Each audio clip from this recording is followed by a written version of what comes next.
Rinanubandhan.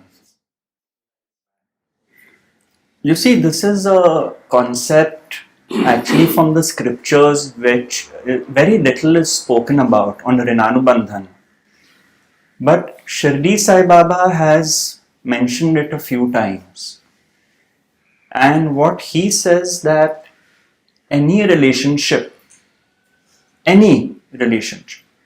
it could be your family relationship, it could be a friendship, it could be an enemy, so to speak, or the stranger you meet on the road.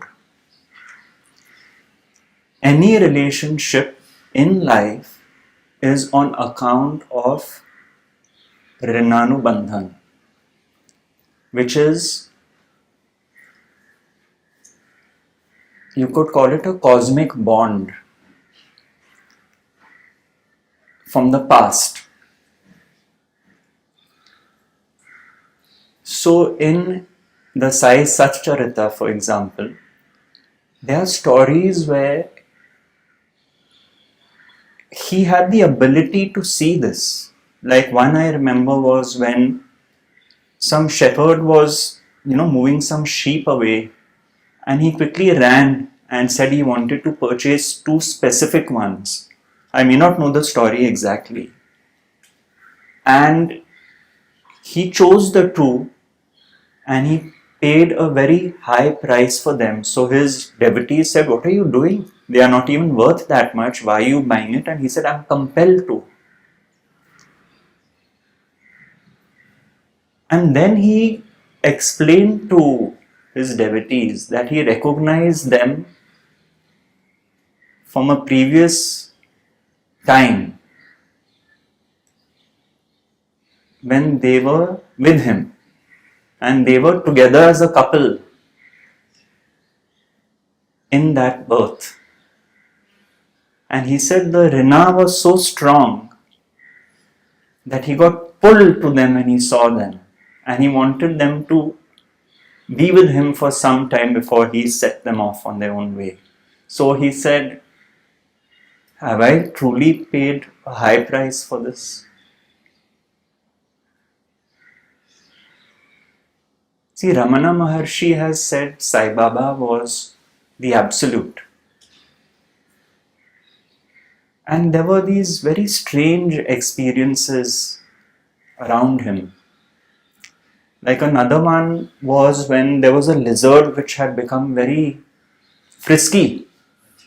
So those around were just looking at it and wondering what this lizard is up to. And he said, "This lizard's sister is going to come," or something to that effect. Are you aware of this? I read that, I think, in your book only. Sure enough, in a matter of a few minutes, a cart comes, chariot or cart. A man gets down, puts a sack down on the floor, and another lizard comes out of that sack and comes running to this lizard, Rnanubandhan. But why is it important for us?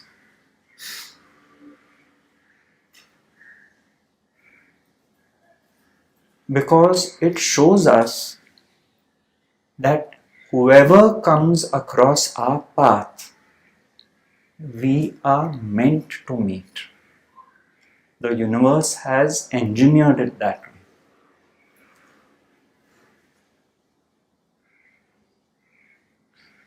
And if you actually read the definition of Rnanubandhan, it says cosmic debt of a former relationship. Cosmic debt of a former relationship. Yogananda had said that even if you are crossing the street and someone smiles at you, a stranger, Rnanubandhan. So nothing is accidental. No relationship is accidental. To be in that awareness is to live the teaching. Especially the relationships which make us uncomfortable. They are our greatest teachers because they are meant to be there. But we tend to reject the ones we don't like, the ones we don't get along with, the ones which threaten our sense of security. And we gravitate towards those we like, those we love, those who are nice to us, those who are kind to us, those who are good to us. That is a natural process. But relationships are the key to the door to peace. That is why my guru said daily living means relationships, because from morning to night you are dealing with people. And true happiness, which is peace of mind, is to be found through relationships, by understanding that everyone, significant or insignificant in your life, is an instrument shaped by God, just like you have been shaped. Has genetics, conditioning, and programming gifted by God, just like you have been. Everyone has flaws, just like you have flaws. Flaws may be different. So if you can see that everyone is equally an instrument of the divine, just like you are, you move beyond name and form and blame and condemnation and guilt and shame and hatred and malice and jealousy and envy. If you can truly see that this person in front of me is saying something based on his conditioning, whatever his parents brought him or her up with, the economic environment he grew up with, his school, his friends, his nature, all factors made him who he is, based on which he says what he says. When you start meeting people this way, you are meeting them with more and more acceptance for who they are, and the need to want to change people starts stopping. How you should be according to how I think you should be. That need starts dropping away. When we understand that in a kitchen, a toaster will produce only toast, it's not going to produce juice. The juicer will produce juice, the microwave will heat the food, the fridge will keep things cool. These are all instruments in the kitchen, each designed for specific output. But what unites them is the fact that without electricity, they are dead objects. The minute you put them on, they perform their function. But in this dance of duality, we have lost sight of this fact that it is the same electricity running through all of us.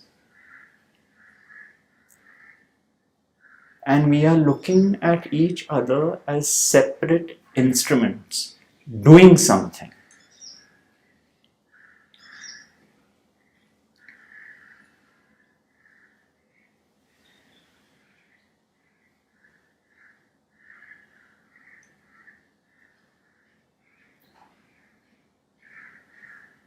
And when someone asked Ramesh to, in very simple words,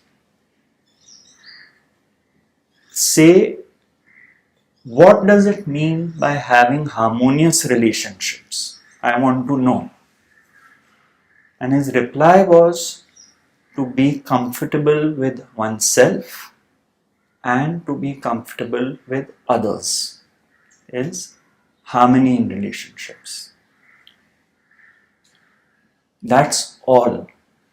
As simple as that. Not rocket science.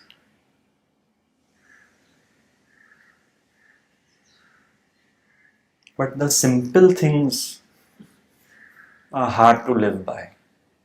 We want experiences.